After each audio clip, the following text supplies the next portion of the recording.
الحمدللہ رب العالمین الصلاۃ والسلام علی خاتم النبیین اما بعد فاعوذ باللہ من الشیطان الرجیم بسم اللہ الرحمن الرحیم. معزز خواتین و حضرات، آج منگل کا دن ہے اور منگل کے دن ہمارے ہاں حضرت مولانا روم رحمۃ اللہ علیہ کا شورۂ افاق کتاب مثنی مولانا روم کا درس ہوتا ہے. حکایت نمبر 167 حصہ دوم دفتر پنجم شروع ہوا تھا. یہ وقت پورا ہو گیا تھا تو 8 شعر ہوئے تھے، لیکن چونکہ گزشتہ سے پیوستہ کا خیال رکھنا پڑتا ہے لہٰذا ابتدا سے ہم اس کو شروع کر رہے ہیں. تمثیل فکر ہر روزینہ کے اندر دل آید بمہمان نو، کیا زول روز درخانے فرو آید و تحکم و بدخوئی کند بخداوند خانہ و فضیلت مہمان نوازی و ناز مہمان کشیدن. ہر روز کے خیال کی تمثیل جو دل میں آتا ہے نئے مہمان کے ساتھ جو پہلے گھر میں آتے ہیں اور گھر کے مالک کے ساتھ حکمرانی و بدخوئی کا سلوک کرتا ہے، اور مہمان نوازی اور مہمان کی نازبرداری کی فضیلت. یہ اصل میں خیالات جن کو خواطر کہتے ہیں ان کے بارے میں بات حضرت فرما رہے ہیں، اور یہ باقاعدہ ایک چیپٹر ہوتا ہے. حضرت شاہ اللہ رحمۃ اللہ نے بھی الطاف القدس کا آخری چیپٹر خواطر کا رکھا تھا، اور حضرت مولانا اشرف علی تھانوی رحمۃ اللہ علیہ کے انفاس عیسیٰ میں بھی آخر میں یہ خواطر کا باب ہے، اور دوسرے حضرات نے بھی اس کے بارے میں باتیں کی ہیں. کیونکہ انسان جو ہے اس کا جو ذہن ہے وہ ہر وقت چلتا رہتا ہے، اس کے اندر خیالات آتے رہتے ہیں، دل میں خیالات آتے رہتے ہیں. تو اس کے ساتھ ہینڈل کرنا ایک بہت بڑا کام ہے. اس کو ہینڈل کرنا مطلب یہ کوئی ایسی بات نہیں، کیونکہ اسی سے انسان خیر کی طرف بھی جاتے، اسی سے انسان شر کی طرف بھی جاتا ہے. تو اگر انسان اس چیز کو کنٹرول نہ کر سکے تو ظاہر ہے اس کی اپنی دنیا ہے وہ خراب ہو جائے گی، اور پھر اس کے بعد اس کے مسائل پیش آئیں گے. لہذا بزرگوں نے اس کے بارے میں باتیں فرمائی ہیں، اور یہ جو ہے نا یہاں یہ جو حکایت ہے اس مقصد کے لیے یہ خیال عارف کا ہے، یعنی عارف کا جو خیال ہوتا ہے وہ کہ اس کا ہر فکر و اندیشہ من جانب اللہ ہوتا ہے. چنانچہ ابو طالب مکی سے منقول ایک الخواطر رسول الحق، اور یہ درجہ عارف کاملی کا ہے جس کے افکار و خواطر میں شیطان کا دخل نہیں ہوتا، اور ایسا کامل وہ ہے جو امیر علیہ السلام کے قدم پر گامزن اور عمر القیام ہو. امیر علیہ السلام کون ہے؟ علی کرم ٹھیک ہے نا، دیکھیں نبی کا حضرت مجاہد صاحب نے بھی ظاہری بات کی ہے، حضرت نبی کی، حضرت تانوی، سب حضرات یہ بات کر رہے ہیں. اس وجہ سے ہمیں اس کا خیال رکھنا پڑے گا. مطلب ظاہر ہے بہت دور چلے گئے ہیں، بہت دور چلے گئے ہیں، اپنے حقائق سے بہت دور چلے گئے ہیں. تو اس کی طرف واپس ہی ضروری ہے، ورنہ کافی پریشانی ہو سکتی ہے. کیونکہ آگے امام مہدی علیہ السلام تشریف لا رہے ہیں انشاءاللہ، اللہ تعالیٰ میں بھی ان کے ساتھ ملا دیں، ان کے ساتھ کر دیں، چونکہ وہ بھی اہل بیت میں سے ہوں گے. لہذا اگر اہل بیت کے لیے ذرا بر بھی دل میں کوئی میل ہوگا تو مسئلہ پڑ جائے گا، مشکلات شروع ہو جائیں گی. اب فرق یہ ہے کہ دوسروں کو دیکھ کر ہم لوگوں کو اس پہ نہیں مطلب ریئیکشن کرنا چاہیے. وہ حضرت حلیمی صاحب تشریف لائے تھے ہمارے گھر، تو ہمارے چونکہ حضرت مولانا رحمان صاحب کے ساتھ اٹھنا بیٹھنا تھا تو حق 4 یار کے پوسٹر لگے ہوئے تھے. تو انہوں نے مجھ سے پوچھا کہ آپ کی لڑائی کس کے ساتھ ہے؟ میں نے کہا لڑائی تو کسی کے ساتھ نہیں ہے، حق 4 یار کا مطلب سارے حق ہیں. کہتے ہاں لیکن ایسا نہ ہو کہ صحابہ کے دفاع میں کہیں اہل بیت کے خلاف نہ ہو جانا یہ بڑا مشکل مرحلہ ہے. تو اس کے لیے بہت میں نے کہا نہیں، مولانا رحمان صاحب اس کے بات کا خیال رکھتے ہیں. وہ جو ہے نا مطلب یہ ہے کہ اہل بیت اور ان تمام کا جو ہے نا وہ ان کو فکر ہوتی ہے، یہ نہیں کہ مطلب ان کے خلاف. کہتے پھر تو ٹھیک.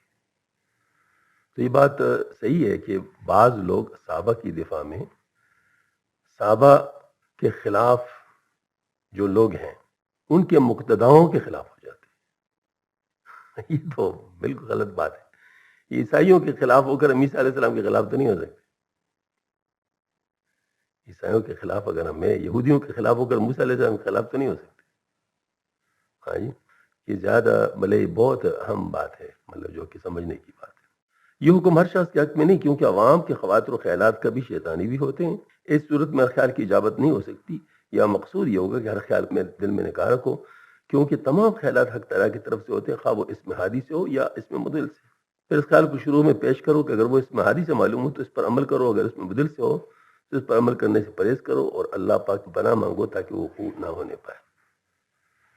ذرا تھوڑا سا ایک بات میں آپ سے عرض کروں گا اسم مدل کے بارے میں، کہ شیطان نے جس وقت بغاوت کی اور اس کو نکالا گیا، مردود ہو گیا، اس نے جب اپنے ارادے کا اظہار کر لیا تو اللہ پاک نے فرمایا اپنے لشکروں کو چڑھا دو ان کے اوپر، ہاں جی، جو میرے ہوں گے ان کو تو گمراہ نہیں کر سکتے۔ تو فرشتوں کے سامنے بھی اللہ پاک نے ہم پر غیرت فرمائی ہے، سبحان اللہ، اور شیطان کے سامنے بھی کی ہے۔ تو اس غیرت کا خیال رکھنا ہے، اس غیرت کا خیال رکھنا ہے۔ فرشتوں کے سامنے بھی، مطلب جب فرشتوں نے ہمارے بارے میں کچھ اپنے خیال سے بات کی تو اس پہ اللہ پاک نے فرمایا تم نہیں جانتے، میں جانتا۔ تو آخر میں انہوں نے تو کہہ دیا قالوا سبحانک لا علم لنا الا ما علمتنا انک انت العلیم الحکیم۔ ان کا معاملہ تو پاک ہو گیا، صاف ہو گیا۔ شیطان کا معاملہ تو بغاوت کا ہی تھا۔ تو اس کو اب یہ جو اجازت دی ہے یہ اصل میں وہ اس میں مضل، یعنی گویا کہ یوں سمجھ لیا ہمارے لیے امتحان کا میدان سجایا ہوا ہے، ہاں جی۔ یعنی مثال کے طور پر ایک شخص ہے، وہ کسی کو مطلب یعنی وہ دیکھنا چاہتا ہے، تو اس کے جو دشمن ہے اس کو بتاتے ہیں کہ اچھا ٹھیک ہے بھائی، تم اس کے خلاف جتنے روڑے اٹکا سکتے ہو، میں دیکھتا ہوں کتنا آگے سے اپنے آپ کو بچاتا ہے۔ تو امتحان تو اصل میں اس کا ہوتا ہے، اس کا مطلب یہ نہیں کہ وہ اس کے دشمن کے ساتھ ہے وہ، لیکن یہ ہے کہ وہ دیکھنا چاہتا ہے کہ آیا یہ اپنے آپ کو بچاتا ہے یا نہیں بچاتا۔ تو یہ بات ہے کہ ذرا اس بات کی سے مطلب کوئی غلط خیال کی طرف، غلط چیز کی طرف خیال نہ جائے، کیونکہ اسماء الہی متعدد ہیں اور جتنا ہمیں معلوم ہے اس سے زیادہ ہے، لیکن بہرحال ہمیں جتنا معلوم ہے ہم اس کے بارے میں بات کر سکتے ہیں۔ تو اس وجہ سے ہمیں یہ خیال رکھنا پڑے گا۔ ہر زمان فکری چو مہمان عزیز، آید اندر سینہ چون جان عزیز، فکر رائی جاں بجائی شخص دان، زاں کی شخص از فکر دارد قدر ہان۔ ہر لمحہ ایک نہ ایک خیال پیارے مہمان کی طرح سینے کے اندر آتا ہے، جیسے پیاری جان جسم میں داخل ہو۔ اے دوست، فکر کو بمنزلہ شخص کے سمجھو، کیونکہ ہر شخص فکر ہی سے جان کی قدر کرتا ہے۔ ہاں جی، فکر تو خیر بہت بڑی چیز ہے، تفکرون فی خلق السماوات والارض، تو یہ تو فکر تو بڑی چیز ہے۔ فکر و خیال کوئی فرضی چیز نہیں ہے، بلکہ اس کو بمنزلہ مجسمات سمجھو، اس کے اثرات و نتائج بھی ایسی ثابت ہے جیسے مجسمات کے۔ چنانچہ ہر شخص جو جان کی قدر کرتا ہے تو اس کی قدردانی بھی واسطے خیال پیدا ہوتی ہے۔ قضا یفہم اللہ تعالی عالم، آگے غم افزا خیالات کا ذکر فرماتے کہ وہ بھی فائدے سے خالی نہیں۔ جو بھی خیال آتا ہے وہ کوئی نہ کوئی تحریک پیدا کرتا ہے، تو اس تحریک کو آپ کیسے لیتے ہیں وہ آپ کے لیے ایک میدان ہے۔ مثلا مختلف قسم کے مہمان آ رہے ہیں آپ کے، آپ ان سے مل رہے ہیں، کیسے مل رہے ہیں اس کو دیکھا جا رہا ہوتا ہے کہ آپ ان کے ساتھ کیسے مل رہے ہیں۔ تو اس وجہ سے یہ جو خیالات ہیں یہ ہمارے لیے مہمانوں کی صورت میں ہیں۔ فکر غم گر راہ شادی می زند، کار سازے ہائی شادی می کند، خانہ می رو بتندی اوز غیر، تادرائد شادی نوز اصل خیر۔ غم کی فکر اگر خوشی کے لیے راہزن ہے تو وہ حقیقی مسرت کا سامان بھی تو پیدا کرتا ہے۔ یعنی یہاں پر وہ اگر خوشی کو روکتا ہے تو وہاں اس کا جو اجر ہے وہ تو مطلب آپ کے لیے ایک سامان پیدا کرتے ہیں نا اس کا۔ غم افزا خیالات زور کے ساتھ دل کے گر کو اجنبی خیالات سے صاف کر دیتے ہیں تاکہ بلائی کے خزانے سے نئی خوشی آئے۔ یہ جو خواطر والی بات ہے نا، مطلب یہ ہے کہ انسان اگر ان چیزوں کو صحیح طریقے سے ہینڈل کرنا سیکھ لیں تو جس کو ہم کہتے ہیں قلندر تو وہ قلندر بن جائے. کیوں قلندر زیادہ کام یہی کرتا ہے. وہ ظاہری اعمال جو نفلی ہے وہ کم کرتا ہے, اس وجہ سے لوگوں کی نظر اس پہ نہیں ہوتی. مطلب فرائض واجبات کو نہیں چھوڑتے. لوگوں نے کہا ہے بس شیلت کو فالو نہیں کرتا. نہیں, ایسی بات نہیں ہے. وہ انہی خیالات کے ساتھ صحیح معاملہ کرتا ہے کہ دل کی دنیا آباد ہوتی ہے. مثال کے طور پر کوئی غم کا خیال آیا, اس پہ صبر کر لیا. کوئی خوشی کا خیال ہے, اس پہ شکر کر لیا. ہاں جی. اور کسی کے ساتھ خیر خواہی کا مطلب ارادہ کیا, کسی کے ساتھ کیا کیا, اور اندر ہی اندر سارا کچھ ہو رہا ہے اور اس کسی کو پتہ تو نہیں چل رہا کہ وہ کیا کر رہا ہے. لہٰذا وہ محفوظ بھی ہوتا ہے. لیکن اگر کوئی زیادہ نفلیں پڑھتے ہیں تو محفوظ تھوڑا ہوتا ہے, اس کی طرف تو انگلی اٹھتی. یہ دیکھو نا, یہ بہت نمازیں پڑھتا ہے, بہت روزے رکھتا ہے, تو اس سے بچنا تو مشکل ہے نا. لیکن جو اندر ہی اندر کام کر رہا ہے وہ بہت بڑی بات ہے, بہت بڑی بات ہے. تو یہ کلندر کا مطلب طریقہ مطلب انہی خواتر کے ساتھ ہی چل رہا ہے. می فشاند برگ زرد از شاخ دل تھا برو ید برگ سبز متصل. یعنی معزز مہمان کے نزول کے گھر کو اجانب اغیار سے خالی کیا جائے, پس غم کا ورود کسی تازہ خوشی کا پیشخیمہ ہوتا ہے. اس کا ورود جس طرح دیگر خیالات کا صفائی کرتے ہیں محتاج ثبوت نہیں. چنانچہ کسی فکر و غم میں ایک ہی تصور و خیال کے سوا کوئی دوسری بات نہیں سنی تھی. چنانچہ وہ غم و فکر کا خیال دوسرے خیالات کے زرد پتوں کو دل کی ٹھہنی سے جاڑ دیتا ہے تاکہ خوشی کے ہرے بھرے پتے مسلسل پیدا ہوں. سبحان اللہ, سبحان اللہ. اب میں ذرا تھوڑا سا آپ کو ایک اور بات عرض کرنا چاہتا ہوں. یہ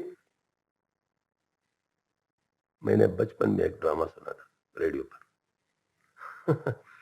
وہ یہ ایگریکلچر والے نہیں ہے, وہ اس طرح ڈرامے کرتے تھے نا, مطلب سکھانے کے لیے. تو یہ ڈرامہ جو تھا وہ یہ تھا کہ اس میں ایک گھر ہوتا ہے, اس میں ستیلا بیٹا بھی ہوتا ہے اور اپنا بیٹا بھی ہوتا ہے. ستیلا بیٹے کے ساتھ معاملہ ماں کا بڑا مختلف ہوتا ہے, اور اپنے بیٹے کے ساتھ اپنے بیٹے کی غلطی کو بھی خوبی ثابت کرتی تھی, اور جو ہے نا مطلب ہے کہ ستیلے بیٹے کی اچائی کی بھی وہ بھی برائی ثابت کرتی تھی. مطلب اس قسم کا بات ایک پورا ڈرامہ تھا. تو ڈرامے میں تو یہ چیزیں ہوتی لگا تھا. تو ان کا جو دونوں کا والد تھا نا, وہ بہت تنگ ہو گیا کہ کیا ہو رہا ہے, کیا تماشا ہو رہا ہے. تو اپنے ایک دوست سے بات کی, تو اس نے کہا کہ تو ایسے تو ہوتا ہے, مطلب ستیلے کے ساتھ تو معاملہ ایسے ہی ہوتا ہے. چونکہ وہ ایگریکلچر والے تھے, وہ جس دوست سے بات کی اس نے کہ ایسی جو زمین ہے نا, یہ اپنے ستیلے اولاد کے ساتھ کچھ کوآپریٹو نہیں ہوتی. جو آپ نے اس میں بونا ہے نا, اس کی مخالفت کرے گی, اور جو اس کے خودرو پودے اس کو سب کچھ دے گی. اس وجہ سے آپ نے اس خودرو پودوں کو نکالنا ہے, ورنہ سب کچھ اس کو دے گی. آپ کے اصل پودوں کو کچھ نہیں ملے گا, کیونکہ اس کے اپنے مطلب جو اپنی اولاد ہے. تو یہ بات ہے کہ یہ جو غم والی بات ہے نا, جب آ جاتی ہے نا, تو یہ سب ادھر ادھر کی خودرو پودے جتنے وہ سب کو جاڑ لیتی, اور پھر اصل جو مطلب جو اس طرف سے آیا ہوتا ہے صرف اسی چیز کو برقرار رکھ لیتی ہے. یا کریم می کند از بیخ سرور کہنرا تا خرامد سرو نواز ماورا. وہ پرانے سرو کو جڑ سے اکاڑ دیتا ہے تاکہ عالم غیب سے نیا سرو آ جائے. مطلب یہ کہ تخریب برائے تعمیر, تخریب برائے تعمیر مطلب یہ کہ کچھ اور دینے کے لیے کچھ لیا جاتا ہے. غم کند بیخ کش پوشیدرا تا نمائد بیخ زو پوشیدرا. غم دوسرے خیالات کی ٹیڑھی اور گلی سڑی جڑ کو کاٹ لاتا ہے تاکہ تازہ خوشی کے مخفی جڑ کو ظاہر کر دیں.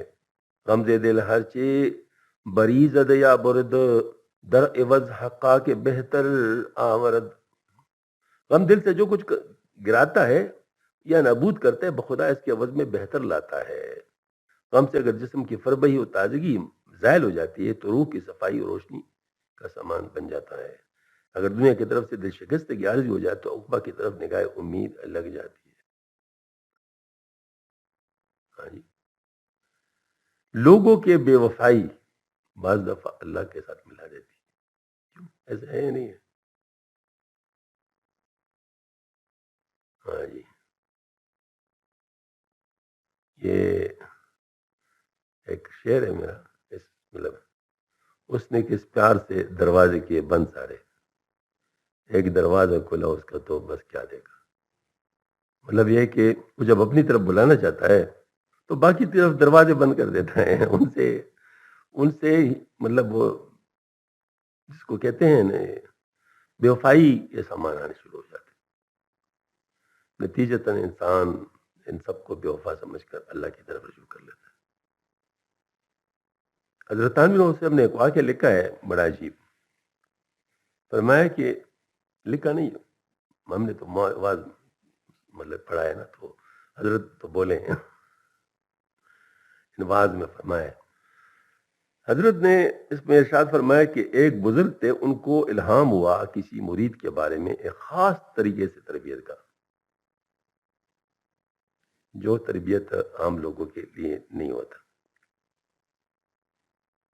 وہ یہ تھا کہ انہوں نے اپنے مریدوں سے کہا کہ روزانہ ان سے کوئی نہ کوئی مرید، دو ایک لڑکے، ان سے کہ بس بات چیت ان کے ساتھ بند کر لیا کرے گی، تم ایسے ہو کوئی بہانہ بنا کے ان کے ساتھ بدلا تعلق توڑ دیا کر۔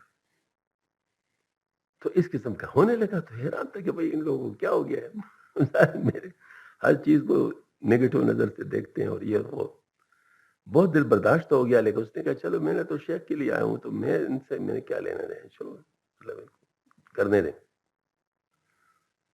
خیر آخر میں جب سب ختم ہو گئے تو پھر پیر صاحب خود انہوں نے بھی ایک دن اس کو کہا کہ سارا مسئلہ تمہارے اندر ہے، انہیں سارے لوگ غلط تو نہیں ہو سکتے کہ صرف بس مطلب جو ہے نا وہ ہر ایک تیرے ساتھ اس طرح کرتا ہے تو اس کا مطلب سارے تو غلط نہیں ہو سکتے، گڑبڑ تم میں، نکل جاؤ یہاں سے۔ اب اس کو جو نکال دیا تو اس کا تو دل ٹوٹ گیا کہ ان کے ظاہر کہتے میں اپنے شیخ کے لیے تو آیا تھا، شیخ نے بھی نکال دیا تو اب اس کے بعد پھر کیا رہ گیا؟ پھر تو اللہ رہ گیا۔ ہاں جی، تو وہ پھر یہ ہے کہ وہ وہاں سے نکل کے مسجد میں چلا گیا اور بس سجدے میں پڑھ کے رونے لگا۔ اتنے میں حضرت کو الہام ہوا کہ اب ان کی تکمیل ہو گئی، اب جا کر اس کی اطلاع اس کو کر دو۔ تو وہ گئے ان کے پاس اور اپنے مریدوں کو ساروں کو لے کے نے کہا کہ سر اٹھائیں، اب ہمارے لیے بھی دعا کرے کہ اللہ تعالیٰ ہمیں بھی قبول فرمائے، اللہ مبارک ہو آپ کو، یہ نسبت مبارک ہو۔ ہاں جی، تو کوئی ان کا جو ہے دامن چوم رہا ہے، تو کوئی ان کا ہاتھ چوم رہا ہے، تو کوئی ان کا ہاں جی سب اکرام وغیرہ شروع ہو گیا۔ تو یہ ایک طریقہ کار ہے، اللہ تعالیٰ کار کے ساتھ اپنا جدا معاملہ ہے۔ تو یہ چیز جو ہوتی ہے یہ مطلب بعض دفعہ ایسا ہوتا ہے کہ جو توڑ کی فضا ہے اس میں جوڑ کی صورت پیدا ہو رہی ہے۔ ہاں جی، یا کریم خاص آرا کی یقینش باشدین کی بود غم بند اہل یقین، بند اہل یقین، خصوصاً اس شخص کے لیے جس کو یقین ہوتا ہے کہ غم اہل یقین کا غلام ہے، غلام آقا کے حکم سے باہر نہیں ہوتا، اس طرح غم ان حضرات سے جو سلوک کرتا ہے ان کے رضامندی سے کرتا ہے، ان کے علی رغم نہیں کرتا۔ یعنی غم جو ہوتا ہے مطلب یہ جو یقین جن کا اللہ پہ ہوتا ہے تو وہ سمجھتا ہے کہ مطلب جو ہے نا وہ تو اللہ کی طرف سے ہے، لہٰذا میرے لیے تو کوئی مسئلہ نہیں، اور یہ اللہ تعالیٰ کے حکم سے تو آگے پیچھے نہیں ہو سکتا، لہٰذا وہ اس کی پرواہ نہیں کرتا۔ تو وہ یہ سمجھتا ہے کہ یہ تو چونکہ اس کی رضامندی سے ہو رہا ہے لہٰذا مجھے تو اس کو قبول کرنا چاہیے۔ گر ترش روئی نے آرد ابر برق، ضرب سوزد از تبسم ہائے شرق، اگر بادل اور بجلی ترشروئی نہ کرے تو تابش آفتاب کی مسلسل مسکراہٹ انگوروں کو پونگ ڈالے۔ ہاں جی، تابش آفتاب کی مسلسل مسکراہٹ انگوروں کو پونگ ڈالے، یعنی مطلب یہ خوشی کی مسلسل آمد انسان کو کی کشتیات کو برباد کر دیتی ہے، ساتھ ساتھ غم کا ہونا مفید ہے۔ یہ حکمت کا ایک مسئلہ ہے، ماں شاعرانہ عبد نہیں ہے۔ حضرت کی مختار صاحب رحمۃ اللہ علیہ بھی اس پہ کافی بات کیا کرتے تھے، اور یہ جو ہے نا وہ ان کے ایک خلیفہ ہے طائب صاحب، تو تیری خوشی ہے میرے کچھ اس طرح مطلب وہ ہے نا،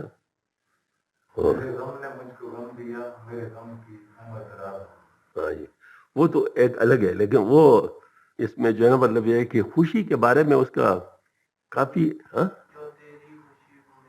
نہیں وہ نہیں ہے، وہ مطلب اس کا وہ ہے، لیکن یہ کہ مطلب جو ہے نا جو غم ہے اس نے مجھے ساری خوشیوں سے میں نیاز کر دی، کچھ اس قسم کی مطلب جو بات ہے وہ میرے خیال میں میرے پاس ہوگا، یعنی وہ کلام جو ہے نا وہ طائب کا، پھر کسی وقت میں انشاءاللہ سنا دوں گا۔ ہاں جی، ہاں بالکل، نہیں ٹھیک ہے، ایسے ہی ہے، ایسے ہی ایسے ہی، ہاں جی۔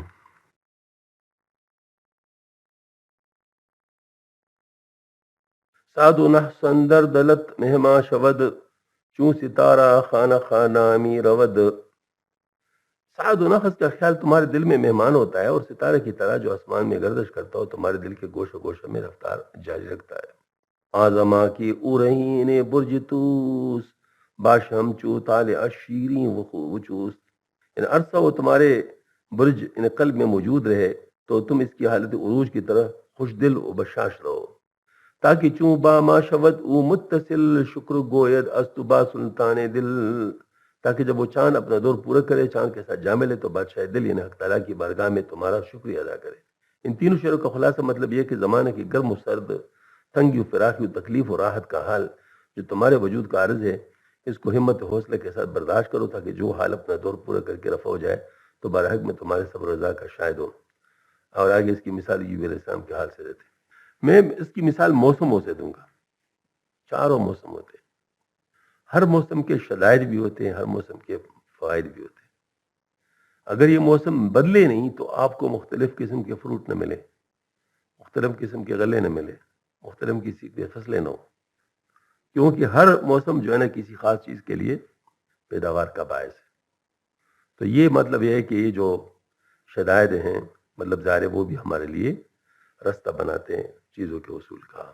ہفت سال ایوب با صبر و رضا، در بلا خوشبود باز و زیف خدا۔ ایوب علیہ السلام 7 سال تک خدا کے بھیجے ہوئے مہمان یعنی مرض و مصائب کے ساتھ تکلیف کے اندر بھی صبر و رضا سے خوش رہے۔ ایوب علیہ السلام کا حال پچھلے جلسہ میں بہت گزر چکا ہے۔ تا چوا گردت بلائے سخت رو، پیش حق گوید بسد گون شکر او، تاکہ جب یہ سخت بلا واپس چلی تو حق تعالیٰ کے سامنے اس کا 100 طرح کی شکریہ ادا کرے۔ گز محبت با مرے محبوب کش، رون کرد ایوب یک لحظات ترش۔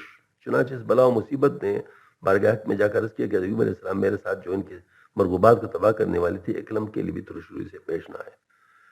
اس کے لیے میں آپ سے ایک بات عرض کروں، بہت بڑی بات ہے، اللہ تعالیٰ ہمیں اس کی سمجھنے کی توفیق عطا فرمائے۔ احادیث شریفہ میں جب ہم غور کرتے ہیں تو شدائد اور بلاؤں پر صبر پہ جو اجر ہے بہت زیادہ ہے، بہت زیادہ ہے۔ یہاں تک کہ حدیث شریف میں یہاں تک ہے کہ جب ان کو اجر مل جائے گا تو جو دوسرے لوگوں کو نہیں ملا ہوگا تو وہ کہیں گے یا اللہ کاش ہمارے جلد کینچی کے ساتھ کاٹے گئے ہوتے، لیکن آج ہمیں اجر مل رہے ہوتے تھے۔ تو اب دیکھو وہاں تو افسوس کر لیا نا کہ کاش ہمیں مل جاتا، لیکن یہاں تو نہیں جائیں گے، ٹھیک ہے نا، یہاں تو آدمی بچنے کی کوشش کرتا ہے۔ اب اللہ تعالیٰ نے ہم لوگ کو یہ اختیار تو دی کہ دعا مانگو اپنے چاہت کے مطابق جو جائز چاہت ہے، لیکن میرا فیصلہ مانو گے، جو فیصلہ پھر میری طرف سے اترے گا تو اس کو قبول کر لو، اس میں تمہارا خیر ہوگا۔ لہذا ہم سب کو عافیت مانگنے کا حکم ہے کہ ہم عافیت مانگیں، لیکن اگر اللہ مصیبت اور تکلیف بھیجتا ہے تو یہ اس کی حکمت ہے، اسی پر اس کو پھر اجر عطا ہوتا ہے۔ یعنی یہ فیصلہ تم نہیں کر سکتے ہو کہ مجھے مصیبت اور تکلیف دو، ہاں جی، کیونکہ یہ ناشکری ہے اگر خود مانگے۔ ہاں جی، لیکن اللہ بھیجے تو پھر اس پہ صبر کرے، پھر صبر کرے. ہاں جی، تو یہ والی بات ہے کہ عافیت مانگے اور اگر اللہ عافیت دے پھر اس پہ شکر کرے. اور ویسے یہ بہت کم شکر والے ہوتے ہیں، شکر کرنے والے بہت تھوڑے ہوتے ہیں. لہذا نعمتوں میں بچنا یہ بہت ریئر ہوتا ہے. بہت کم لوگ نعمتوں میں اللہ تعالیٰ کے شکر کے ذریعے سے بچتے ہیں، بہت کم لوگ، حیرت ناک حد تک کم لوگ مطلب یہ بچتے ہیں. اکثر غافل ہو جاتے ہیں اور اپنے آپ کو معذور سمجھتے ہیں اس غفلت میں. کیا کرے جی، وقت نہیں ملتا، نہیں میرے سے. اب اگر کوئی کہہ دے اچھا ٹھیک ہے یہ چیز چلی جائے تاکہ آپ کو وقت ملے تو پھر کیا کہیں گے؟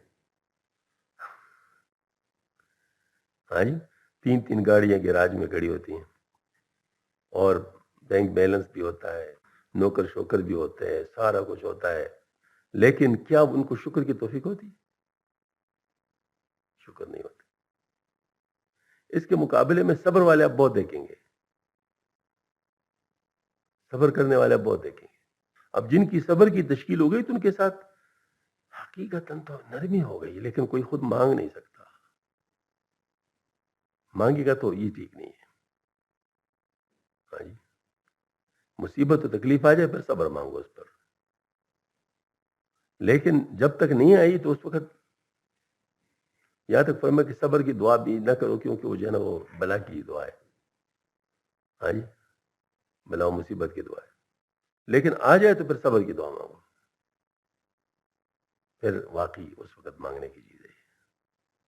تو یہ حضرت ایوب علیہ السلام کے ساتھ جو معاملہ ہوا وہ صبر والا ہوا، اور سلیمان علیہ السلام کے ساتھ جو معاملہ ہوا وہ شکر والا تھا. تو سلیمان علیہ السلام نے تو شکر کر لیا نا، ان کا تو ظاہر قرآن پاک میں جو ذکر ہے وہ شکر کے بارے میں ہے، تو شکر کرتے تھے. ہاں جی، تو پیغمبر ہوتا ہے، لہٰذا ان کے ساتھ تو، لیکن وہ ہمارے لیے ہوتا ہے نا کہ ہم لوگ کے لیے ایک نمونہ ہوتے ہیں کہ ہم بھی اس طرح کریں. از وفا و خجلت حکم خدا بود چوں شیرو اصل او بابلا. آپ آج صبر کو وفا کرنے اور خدا کے حکم کا لحاظ رکھنے کے لیے بلا و مصیبت کے ساتھ شیر اور شہد کی طرح خوش دل رہتے تھے. دودھ اور شہد کی طرح. فکر در سینہ درائے دنو بنو خند خندہ پیش او تو بازرو.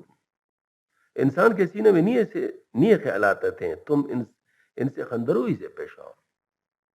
کہ اعدنی خالقی من شرہ لا تحرمنی من برہ. اور دعا کرو کہ اے میرے خالق مجھے اس کی شر سے پناہ دے، اس کی خیر مجھے نصیب کرے، مجھے محروم نہ رکھ. رب اوزعنی لشکر ما ارا لا تعقب حسرت لی ان مضا لیا ان مضا.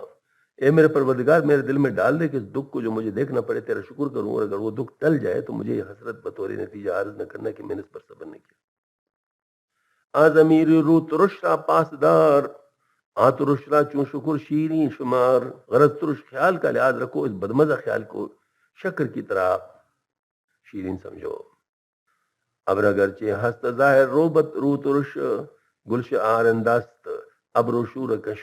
بادل اگرچہ بظاہر ترش روح ہے مگر یہ بادل یہ باغ اگانے والا اور خشکی مٹانے والا بھی ہے. فکر تیرا غمرا مثال ابرداں باترش رو ترش غم کن چنا. مطلب بارش جب ہو رہی تو لوگ تنگ تو ہو رہے ہوتے، لیکن اگر نہ ہو رہی ہو تو پھر لوگ مانگتے ہیں نہیں مانگتے.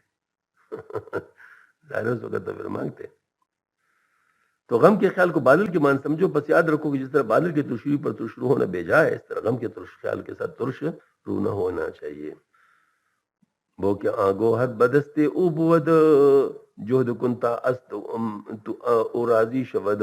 شاید وہ گوہر مطلوبی کے پاس ہو، کوشش کرو تاکہ وہ تم سے راضی ہو اور اس سے وہ گوہر تم کو مل جائے. یعنی کوئی موقع اور وقت ایسا ہوتا ہے کہ اس وقت کا یہ عمل ہزار اعمال سے زیادہ وزندار ہوتا ہے، اور اس عمل کا بجا لینے والے ساری عمر نیک عمل بجاتے دینے والوں سے سب کر لے جاتا ہے. مثلا کوئی عمل ساتھ اجابت میں واقع ہو جائے، کسی وقت پوری خلوص سے کوئی عمل نیک ہو جائے، یا کسی ایسے وقت کوئی عمل جب رحمت الہی خاص طور پر عمل کرنے کے والے کے حال پر متوجہ ہو تو ایک لمحہ میں بیڑا پار ہو جاتا ہے. غازی علم الدین صاحب کا لمحے میں بڑا پار ہوا تھا نہیں ہوا تھا پتہ نہیں لوگوں نے کتنی کوششیں کی لیکن وہ ایک جس سے سب کچھ لے گیا. اس طرح ہمارے جو ممتاز قادری، مطلب یہ کہ یہ تو اللہ کی دین ہے نا، بس سلیکشن ہو جاتی ہے، کام بن جاتا ہے. تو یہ بات مطلب ظاہر ہے انسان کو اگر دیکھا جائے تو وہ جو ہے مطلب کبھی جیسے علامہ اقبال ان کے قبر میں اتارنے والے تھے، اور یہ ایم ڈی جو ہے نا وہ تاثیر یہ تاثیر کا باپ جو تھے جس کو مارا گیا مردار کا اس نے مارا تھا، تو ان کے جو ہے نا مطلب جو باپ، یہ دونوں اتارنے والے تھے غازی علم الدین کو. تو جب اوپر آئے تو اس نے پنجابی میں یہ بات کی علامہ اقبال نے، کمارا دا پتر بازی لے گیا ایسے تو گلا کرتے رہ گئے، کمارا دا پتر بازی لے گئے ایسے تو گلے کرتے رہ گئے. تو یہ بات ہے کہ مطلب کوئی وقت ہوتا ہے جس میں قبولیت، اس وجہ سے ان حضرات نے اس قسم کے اشعار بھی کہے کہ مطلب ممکن ہے کسی وقت تمہاری طرف نظر ہو جائے اور تم غافل ہو، تو اس وجہ سے یک لحظہ زدن غافل ازاں شاہ نباشی، شاید کہ نگاہ کند آگاہ نباشی. اس وجہ سے کسی لمحے بھی اللہ تعالیٰ کی یاد سے غافل نہ ہونا. این ممکن ہے کہ تیرے طرف رحمت کی نظر ہو، تجھے پتہ نہ ہو دیکھنا چاہتا ہو کہ کیا کر رہے ہو، اس وقت تو غافل ہو، پھر کیا کرو گے. تو اس وجہ سے بعض لوگ خوش نصیب ہوتے ہیں، وہ ایسے لمحات میں بہت کچھ لے جاتے ہیں اور ان کا کام بن جاتا ہے، باقی لوگ مستقل محنتیں کر رہے ہوتے ہیں. تو اس وجہ سے انسان کو ہر وقت کا قدر کرنا چاہیے. اگر کوئی اعمال حسنہ زائد تو کسی صورت میں نہیں ہوتی، ان اللہ لا یضیع اجر المحسنین، مگر مذکورہ قسم کے موقع کا عمل کچھ اور ہی حقیقت رکھتا ہے، اور ایسے مواقع شاذ و نادر ہی مؤثر ہوتے ہیں. فرماتے اگر تم کسی غم پر صبر و رضا سے کام لو تو شاید یہ صبر و رضا کسی ایسے عہد میں واقع ہو جائے جو اس کی زندگی بھر کے اعمال سے زیادہ قیمتی بنائے، اور وہی تمہاری بابودی دین دارین کا باعث بن جائے. ہمارے ساتھ یہ واقع ہوا تھا، جرمنی میں ہم تھے، ہماری بچی تھی 7 مہینے کی، تو وہ اچانک بیمار ہوئی اور ڈاکٹر سے پہنچنے سے پہلے جو ہے نا فوت ہو گئی. اور صرف ہم 2 ہی موجود تھے اس وقت، ظاہر کوئی اور تھا بھی نہیں. اس وقت میں نے اپنے گھر والوں سے کہا کہ جو ہونا تھا وہ تو ہو گیا، اس کو واپس ہم نہیں لا سکتے، لیکن اس وقت صبر جو کرتا ہے اس وقت یعنی فوری طور پر، تو اس کا کام بن جاتا ہے. تو اس موقع کو ضائع نہیں کرنا چاہیے، مطلب یہ کہ اس وقت یہ خبر کرنا چاہیے. تمہارے گھر والوں نے الحمدللہ وہ لمحہ مجھے اللہ تعالیٰ نے دکھایا. اس نے کہا کہ میں اللہ پاک کے کیے پہ صبر کرتی ہوں، لیکن اس کا پورا جسم ہل گیا، مجھے ابھی تک یاد ہے. یعنی اس کہتے ہوئے اس کا پورا جسم ہل گیا، ماتی نا اس کو. تو بالکل وہ جو ہے وہ مجھے یاد ہے کہ مطلب ہم تو زبان سے تو وہ کہیں گے، باقی تو یہ تو آپ صلی اللہ علیہ وسلم نے جو فرمایا نا بے فرا کیا آج ابراہیم الموت. تو یہ تو مطلب یہ کہ وہ یہی بات ہے کہ زبان سے تو ہم نے کہنا ایسا ہے، باقی یہ ہے کہ تکلیف تو یقین اسی پر بہت بڑا اجر ہے. تو اب بھی الحمدللہ میرے دل میں بات ہے کہ ان کے لیے انشاءاللہ اللہ پاک نے یہ جو موقع رکھا تھا تو امید ہے کہ ان کی اسی سے نجات ہو جائے گی انشاءاللہ. مطلب یہ کہ یہ جو اس موقع پہ جو صبر نصیب ہوا تھا، تو یہ بات ہوتی ہے کہ موقع ملتے ہیں اور اس میں جو ہے نا مطلب یہ کہ انسان کو بڑی سادہ موقع ہوتے ہیں، نہیں کہ مطلب کوئی اسپیشل مطلب کوئی سچویشن ہوتی ہے، نہیں. اب یہ موقع ہر ایک پہ آتا ہے، مطلب یہ کوئی ایسی بات نہیں ہے. ظاہر اموات ہوتی رہتی ہیں، بیماریاں آتی رہتی ہیں، تکالیف آتے رہتے ہیں، پریشانی آتی رہتی ہیں، لیکن اس وقت انسان کا بیہیویئر کیا ہے وہ اس پر جو ہے نا مطلب فیصلے ہوتے ہیں. کرنا دارت گوہر و نبوت غنی عادتی شیریں خود افزو کنی. اگر وہ غم کا خیال مذکورہ جوہر نہیں رکھتا اور غنی نہیں ہے تو کیا یہ کم فضیلت ہے کہ تم صبر و رضا سے اپنے خصال حسنہ کو ترقی دیتے رہو. ممکن ہے کہ مذکور اتفاق حسن اس مرتبہ کے صبر و رضا کے لیے مقدر نہ ہو، مگر پھر کسی موقع کے لیے مقدر ہو تاہم تم ہمیشہ غم اور صبر سے رضا سے کام لیں، کیونکہ اب تو کوئی عمل خیر ثمر خیر سے خالی نہیں ہوتا. دوسری اس طرح بجاوری حسنات سے تم ہمارے سارے کے خوگر ہو جاؤ گے. یعنی یہی والی بات ہے کہ تم صبر کرنا سیکھو تو کسی وقت تو وہ لمحہ جو خاص ہے اس میں بھی کام بن جائے گا نا. یعنی مطلب کوشش تو کرو، نیک عادت مفید ہو جائے گا. اچانک تمہاری جائے دیگر سو دارد عادتت ناگہاں روزی برائے حاجتت، تو پھر کسی موقع پر تمہاری نیک عادت مفید ہو جائے گی، اچانک تمہاری مراد برائے گی. اس لیے اس کو فضول اور لایانی نہ سمجھو. فکرت کا شادیت مانے شود آبام رو حکمت سانے شود. تمہارا غم کا خیال جو تم کو خوشی سے مانے ہو وہ خدا ان کریم کے حکم اور حکمت سے ہوتا ہے، اس لیے اس کو فضول والا نہ سمجھو. اب میں ذرا ایک بات عرض کرتا ہوں. حضرت مولانا روم رحمت اللہ علیہ چلے ہیں جذب سے، چلے ہیں جذب سے، مطلب جذب ان کو ہوا تھا، اور لیکن یہ کنٹرول جذب تھا، آؤٹ آف کنٹرول نہیں تھا. مطلب یعنی کہ وہ اس سے پاگل نہیں ہوئے بلکہ ہوشیار ہو گئے. اس جذب سے ہوشیار ہو گئے کیونکہ عالم تھے، ان ساری چیزوں کو جانتے تھے، لیکن قال موجود تھا، حال موجود نہیں تھا. جذب سے اس کو حال مل گیا، تو قال اور حال مل کے اس نے اس کو ایک زبردست قسم کا ہیرا بنا دیا. تو حضرت تانوی رحمۃ اللہ نے ایک بڑی عجیب بات فرمائی ہے. فرمایا اکثر علماء کو جلدی وصول ہو جاتا ہے اگر وہ صحیح طریقے سے آتے ہیں. تو علماء کے اپنے مسائل ہیں، ان کے لیے اور گڑھے موجود ہیں. ان گڑھوں سے نکل کے پھر وہ ملتا ہے. ہاں جی، لیکن جو ان گڑھوں سے نکل جاتے ہیں تو ان کا وصول جلدی ہوتا ہے بمقابلہ دوسرے لوگ. کہتے ہیں لوگ اس پہ حیرت کرتے ہیں کہ یہ کیوں ان کو اتنا جلدی ہو گیا. تو اس کی وجہ یہ کہ وہ فرمایا کہ وہ ان اتنا عرصہ جو پڑا ہوتا ہے یہ مجاہدہ نہیں ہوتا، تو یہ مجاہدہ کام آ جاتا ہے نا، اسی کے لیے استعمال ہو جاتا ہے نا. اب میں آپ کو ایک بات بتاؤں. ایک شخص ہے آرمی میں، جنرل ہے، پرعیش زندگی کا عادی ہے، اور وہ مطلب ظاہر ہے کہ وہ اپنے اس میں لگا ہوا ہے. اچانک اس کو کسی اللہ کے ولی کے ساتھ ملاقات ہو جاتی ہے، اس کا دل لگ جاتا ہے اور وہ اللہ کا بن جاتا ہے. اب جنرل کے ساتھ جرنیلی ہے، یعنی اس کا پورا سیٹ اپ ہے. وہ سیٹ اپ پہلے دنیا کے لیے استعمال ہو رہا تھا، اب یہ سیٹ اپ اللہ کے لیے استعمال ہونا شروع ہو گیا ہے. تو گویا کہ ایسا ہے جتنا سفر اس نے دنیا کی طرف کیا تو اس طرح واپس نہیں آیا، بلکہ جیسے ہوتا ہے، مطلب یعنی جیسے سیڑھی ہوتی ہے، اس کو سیڑھی کو اٹھا کے اس طرح رکھ دو، مطلب جو ادھر پہنچا ہے وہ اس کی جگہ پر اب وہ ادھر پہنچ گیا. یعنی اس کا سارا جو ایفرٹ تھا دنیا والا وہ سارا دین کے لیے کاؤنٹ ہو گیا. ان الحسنات یذهبن السیئات، مطلب وہ جو ہے نا، وہ جو سیئات حسنات میں بدل جاتے ہیں نا، وہ اس قسم کی صورت حال ہے کہ اس کا مطلب جو ہے نا وہ یہ سارے کا سارا جو اس کا تو سٹیٹس تھا وہ سارے کا سارا اس کے لیے استعمال ہو گیا، اس کے کھاتے میں پڑ گیا. اب لوگ اس پہ رش کرتے ہیں کہ کیا ہوا بھائی، خدا کے بندے اور جنرل کر لینا، کرے نا، کس کو روکا گیا؟ روکا تو نہیں گیا، لیکن اور کر سکتے ہیں. وہ اپنے جرنیلی میں گم ہوتے ہیں. اس طرح عالم اپنے عالم ہونے میں گم ہوتا ہے.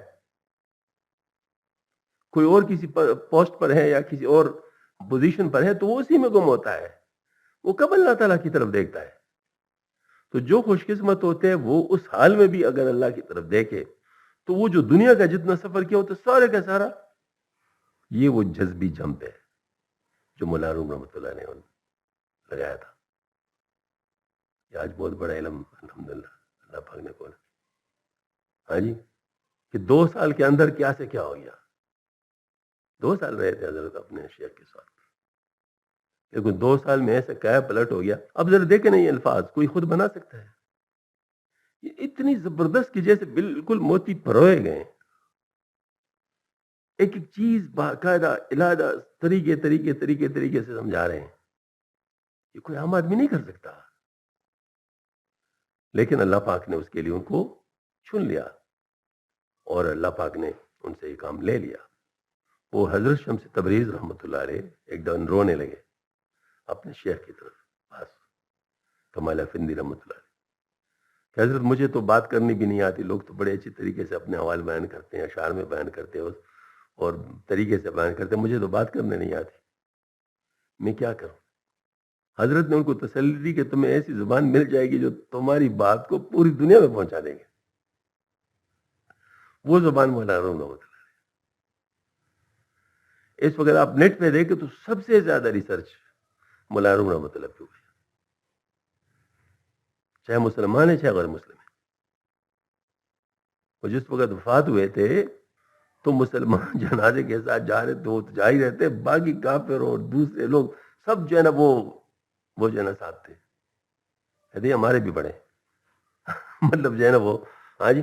تو یہ اللہ پاک نے ان کو پھر ایسا ماشاء اللہ وہ دے دیا، یعنی قبولیت دے دی کہ لیکن کام اللہ پاک نے لے لیا ان سے. تو یہ اصل میں ہمیں یہ بات دیکھنی ہے. فکرت کس شادیت مانی شود آب امر و حکمت ثانی شود. تمہارا غم کا خیال جو تم خوشی سے مانو خدا کریم کی حکمت سے ہوتا ہے، اس لیے اس کو فضول نہ سمجھو.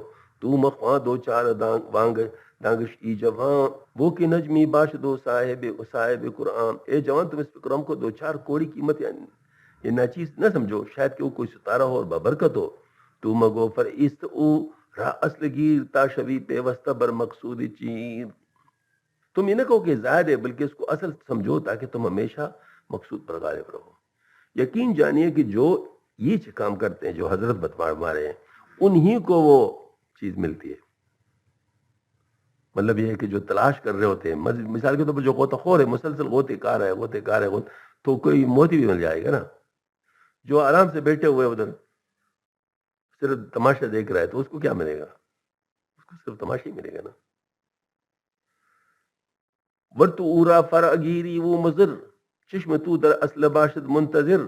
اور اگر تم اس کو زائد اور مضر سمجھو تو تمہاری آنکھ اصل کے انتظار میں رہے گی، یعنی وہ انتظار ختم نہیں ہوگا. اگر تم اس وقت انسان کی ایسی چیز جو لازم ہے وہ خوشی ہے، غم محض ایک لایانی اور فضول چیز ہے جو اتفاقاً پیدا ہوئی، تو پھر غم کی صورت میں تم سرور کے منتظر رہو گے، کیونکہ اصل چیز تو کا وجود ضروری ہے اور تمہارے خیال میں ضروری اثر ہے. حالانکہ منتظر رہنا ایک ناقص حالت ہے جو کسی امر مزید کے وجود کے متقاضی ہو. اس امر کے وجود سے نقص رفع ہو سکتا ہے، بخلاف کہ ہم کہتے ہیں کہ غم ہی اصل ہے. غم کی موجودگی میں سرور کی ضرورت نہیں، آگے انتظار کی خرابی کا ذکر ہے. اچھا وہ مل گئے وہ طائب والی، سننے والوں نے نکال لی. جو تمہاری خوشی وہ ہماری خوشی، جو تمہاری خوشی وہ ہماری خوشی، جو تمہاری خوشی وہ ہماری خوشی. اضطراری نہیں اختیاری خوشی، اضطراری نہیں اختیاری خوشی. جو تمہاری خوشی وہ ہماری خوشی.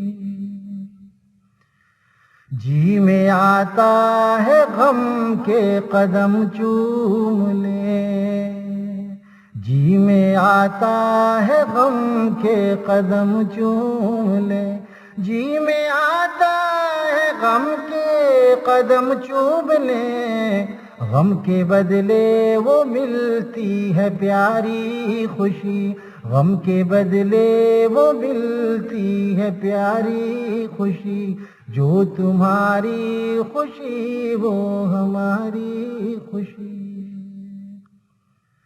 جو تمہارے غموں کے مقابل رہی، جو تمہارے غموں کے مقابل رہی، جو تمہارے غموں کے مقابل رہی.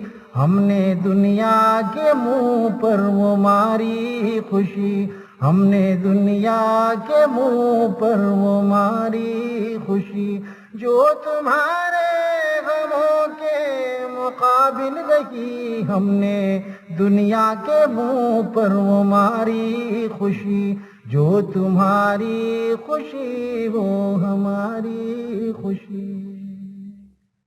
ٹھوکروں میں ہے دنیا کی خوشیاں کہ اب، ٹھوکروں میں ہے دنیا کی خوشیاں کہ اب، ٹھوکروں میں ہے دنیا کی خوشیاں کہ اب غم کے قدموں میں رکھ دی ہے ساری خوشی، غم کے قدموں میں رکھ دی ہے ساری خوشی، جو تمہاری خوشی وہ ہماری خوشی۔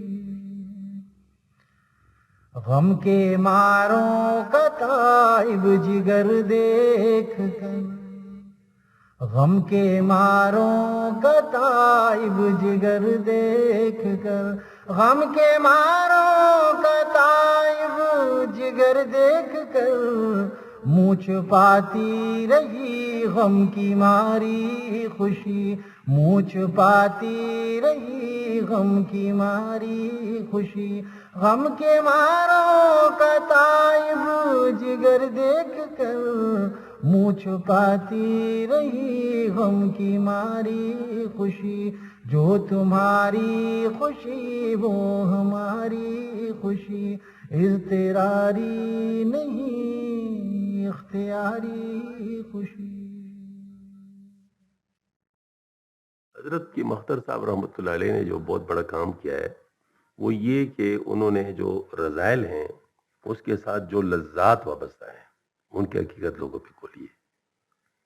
مطلب ہے جو اس کے جو لذات ہیں ان لذات کے اوپر صبر کرنا، برداشت کرنا، اور اس کے ذریعے سے جو تکلیف ہوتی ہے اس تکلیف کو برداشت کرنا، اس کے اندر جو کچھ ہے وہ کھولا ہے۔ اور یہ ایک عملی مجاہدہ ہے مسلسل شریعت والا، جو بقول حضرت مجدد صاحب رحمۃ اللہ اصل مجاہدہ ہے۔ یہ مجاہدہ مطلب یہ ہے کہ مسلسل زندگی ایک مجاہدہ ہے جس میں آپ کو ہر وقت اپنے نفس کے خواہشات کے ساتھ لڑنا پڑتا ہے۔